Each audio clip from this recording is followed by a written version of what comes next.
सर्वसामान्य जनतेने निवडणूक हाती घेतली आहे, त्यामुळे माझा विजय निश्चित आहे, असं रोहित पाटील यांनी म्हटले असून लोक गुंडगिरी आणि दडपशाही या मतदारसंघातील मोडीत काढतील हे निश्चित आहे.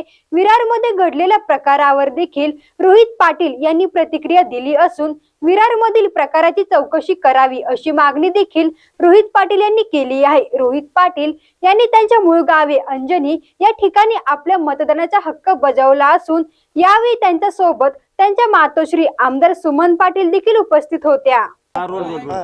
आज 20 नोव्हेंबर महाराष्ट्राच्या विधानसभेच्या निवडणुकीमध्ये मतदानाचा दिवस, लोकशाहीमध्ये मतदानाचा दिवस हा पवित्र दिवस आहे आणि या पवित्र दिवशी प्रत्येकाने आपलं मतदान करत लोकशाहीमध्ये आपलं कर्तव्य पार पाडावं असं आव्हान मी महाराष्ट्रातील आणि तासगाव कवठेमंकाळ मतदारसंघातील सर्व मतदारांना करतो.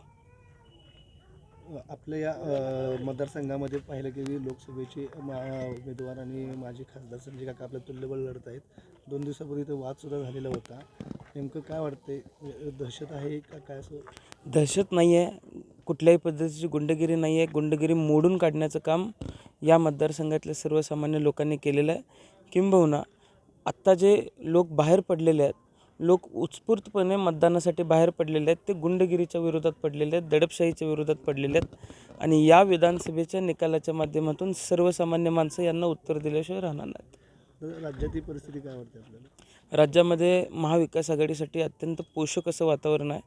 विदर्भामध्ये, मराठवाड्यामध्ये, कोकणामध्ये आणि पश्चिम महाराष्ट्रामध्ये चांगल्या पद्धतीने काँग्रेस असेल, शिवसेना उद्धवसाहेब बाळासाहेब ठाकरे असतील आणि राष्ट्रवादी काँग्रेस शरदचंद्र पवार पक्ष असतील, उमेदवार अत्यंत चांगल्या पद्धतीने लढा देत होते.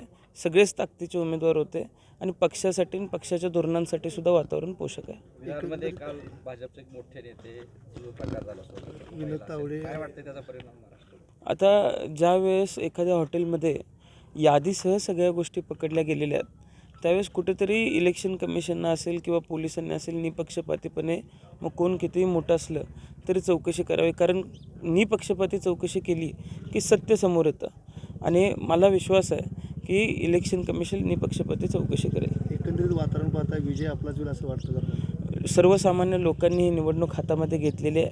नेते एकत्र झाले असले तरी सर्वसामान्य लोक एका बाजूला आणि सर्वसामान्य लोक मला विजय करतील.